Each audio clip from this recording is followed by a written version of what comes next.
এখন শুরু করেন না, যে সামনে যারা আসবে তাদেরকে আগে জিজ্ঞাসা করবো ইসলামী বিধান প্রতিষ্ঠা করবেন কিনা, ভোট দিব না, এটা শুরু করেন না সবাই, দেখি সারা বাংলাদেশ শুরু করে একটা প্রচারণা শুরু করেন যে সামনে যারা আসবে ওদেরকে দিব না। কিন্তু যাদেরকে আপনি পাঠাইছেন, যাদের নিয়ে আপনি এত কিছু করছেন, ওদেরকে তো পাঠানোর সময় বলেন নাই যে আপনি কিন্তু এটা বাস্তবায়ন করতে হবে। এখন আপনার দাবি থাকতে পারে কিন্তু নামাইতে পারবেন না, এটা দিয়ে কথা বুঝতে পারছি, নামাইতে পারবেন না, কারণ আপনি যদি উঠান নাই তো।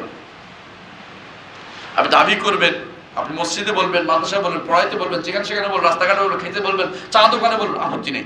কিন্তু এটা দিয়ে রাস্তা বন্ধ করে দিয়ে এটা দিয়ে নামাইতে পারবেন না, এটা তো এটা কাজটা হবে না, এটা বাস্তবায়িত মানুষের বুঝতে চায়। আপনি বরং জনসংযোগ শুরু করে দেন সারা বাংলাদেশে, মসজিদে মানুষদের বুঝে দিতে বলেন, দেখেন কয়জন আপনার সাড়া দেন। এক মসজিদে বললে তো আরেক মসজিদ কিন্তু 10 জন মারতে আসছে আপনার। কেন? কারণটা কি জানেন? ইসলামী শরিয়া সম্পর্কে তাদের অজ্ঞতা, এবং তাদের মধ্যে ইসলাম শরিয়া সম্পর্কে একটা ভয় কাজ করে, ভীতি কাজ করে। কারণ আমাদের লোকেরাই তাদেরকে এইভাবে তৈরি করছে, হাজার হাজার, হ্যাঁ আমি চুঙ্গা দিয়ে বের করছি, বিশাল বিশাল চুঙ্গা দিয়ে হাজার হাজার আমি নাস্তিক বের করে দিয়েছি, ইসলাম বিরোধী শক্তি বের করে দিয়েছি, আইনজীবী বানাইছি। বুঝছেন কিনা? কোন আইন এটা? ইসলাম বিরোধী আইনের জীবী বানাইছি, মানে ইসলাম বিরোধী আইনের সাহায্যকারী বানাই দিয়েছি, হাজার হাজার লাখ লাখ। এরা কোর্ট দখল করে আছে। আপনি কোথায় কিভাবে বানাবেন এটা বলেন তো? আপনি এই আন্দোলন করে কতক্ষণ টিকে রাখবেন? আপনার দরকার কি?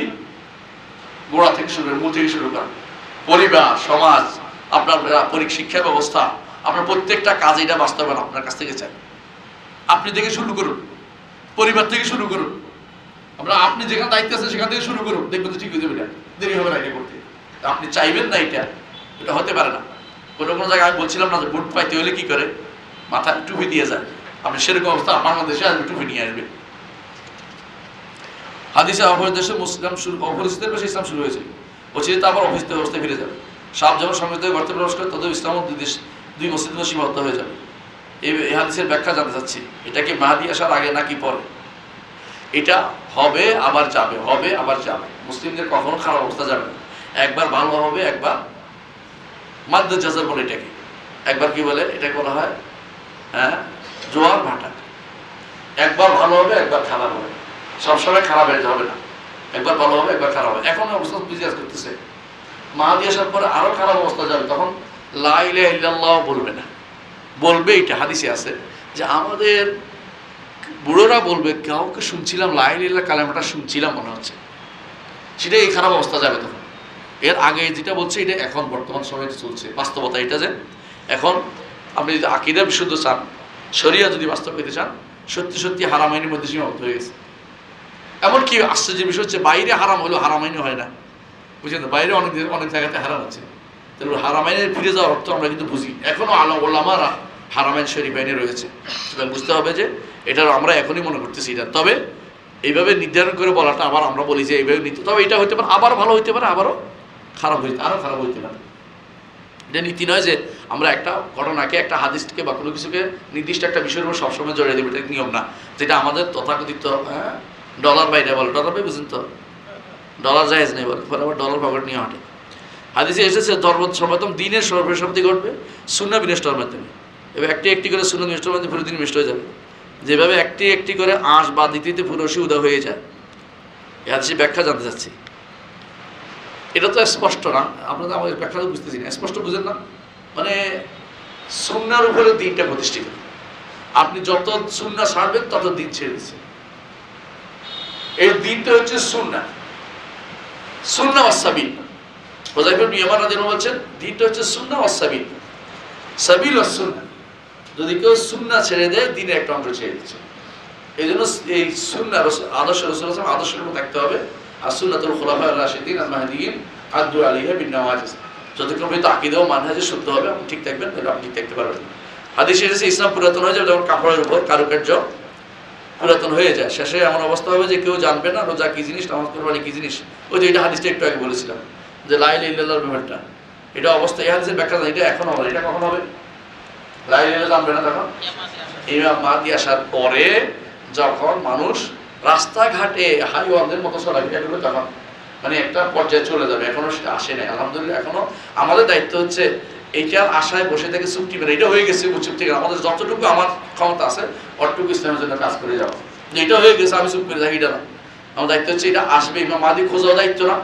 এই মাহদী আসলো আমার কিছু যাই আসেন না, আসলো আমার কিছু আসলে যদি কোনো আমার ডাকে তখন যাইতে হবে। সুফিয়ান ইবনে উয়াইনা রাহমাতুল্লাহ আলাইহি একজন বলছিলেন যে শুনছেন মাহদী আসতেছে, তিনি মাহদী আসলে তোমার কোনো কাজ নেই, মাহদী সবাই একত্র হলে তারপর তোমার কাজ শুরু হইবে, মানে মাহদী আসলে তোমার কোনো কাজ নেই। মাহদী আসার পরে সবাই একত্র হয়ে গেলে ওনার উপর, তারপর তুমি মাহদী খুঁজতে তোমার দায়িত্ব না। আর আমাদের লোকরা আরমান সাহেব যাইয়া মক্কা বসে রয়েছে কি জন্য? মাহদী দাবি করবে উনি, দাবি করবো হিসাব করছে কেন আপনার নাম তো আরমান সাহেব, আপনি মাহাদি হলেন কেমনে? আমি হিসাব করছি মোহাম্মদ ইবনে আব্দুল্লাহ মিললে আমার আরমান নামটা হয়, মানে আবজাদের হিসাব দিয়ে মিলেছে, মানে শয়তান তাকে কত রকম ধোঁকা দিচ্ছে। হাদিসে এসেছে এদিন ততক্ষণ মধ্যে কেন যতক্ষণ না তোমাদের উপর সর্বসম্মতি করে নির্বাচিত 12 জন খলিফা হয়। এই 12 জন খলিফা কে কে? না, এই 12 জন খলিফা কে? আবু বকর, ওমর, ওসমান, আলী। কয়জন হলো? 4 জন।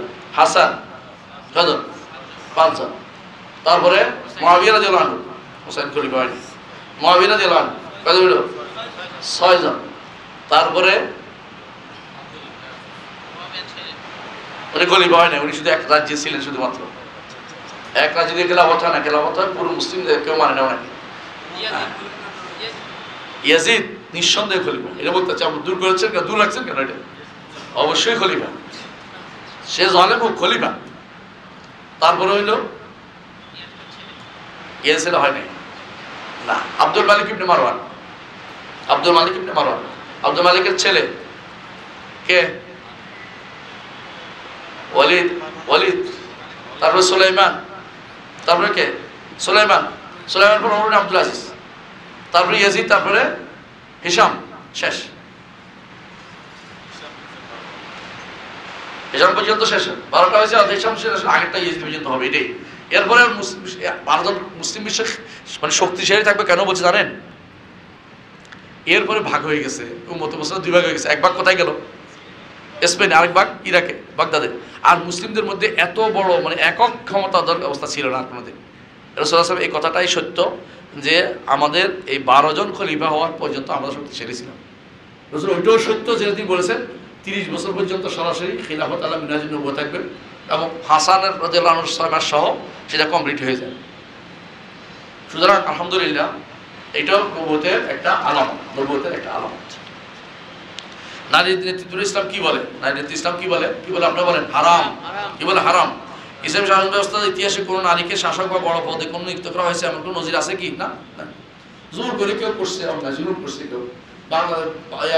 ভারতে ছিল সুলতানা রাজিয়া, ভারতে ছিল সুলতানা রাজিয়া, আর মিশরে ছিল একবার শাহজালাতুদ দৌর পেতে ওরা, শাহজালাতুদ দৌর। উনি কি করছে? ওনার স্বামীর বদলে উনি চালাইতে, স্বামী মরে গেছে, উনি চালাইতে গেছে। আলহামদুলিল্লাহ উনিরা এসে আইকেম চলবে না, আউট বসাই দিছে। সুলতান রাজিয়া তার ভাই উঠে দিছে, সব চলবে না, তোমার সমস্ত তুমি পুরুষের মতো হাঁটবে, চলবে না, ঘরে থাকো। আলাতুনিয়া ওর বিয়ে করছে, আলাতুনিয়ার সাথে যুদ্ধ করতে গেছে। আলাতুনিয়া প্রস্তাব দিয়েছে তুই যুদ্ধ করবি, ঘরে থাকবি, বিয়ে করা। আমার তো বিয়ে করছে, বিয়ে করে মরে গেছে। ইতিহাস করুন জায়গা, এটা জানার ইতিহাস। তো মূল কথা এটাই যে ইতিহাস, ইসলামের ইতিহাস নজির নেই। এখন এটা শুরু হয়েছে কারণ কি? আমরা হেরে গেছি, তাই আমরা হেরে গেছি। নিয়ম হচ্ছে ইবনে খালদুন বলছিলেন আল মাতবু দাইমান ইয়াত্তাবিউল গালিব, আল মাগলুব দাইমান ইয়াত্তাবিউল গালিব। যারা পরাজিত শক্তি সবসময় বিজিত শক্তির অনুসরণ করে। একটা সময় ছিল হিন্দুরাও যখন চলতো আমাদের মতো লম্বা তারা করে হাঁটতো, আর এখন আমরা মুসলিমরা হিন্দু জামা করতে পছন্দ করি। খ্রিস্টানদের জামা তো আমাদের ঘরে ঘরেই আছে। একজন মানুষ সাহেব হইতে হলে খ্রিস্টানের জামা পড়তে হয়, প্যান্ট। প্যান্টের মধ্যে শরীরের সব মাস বোঝা যায়। প্যান্ট শার্ট পরা কি এই জন্য বৈধ কাজ?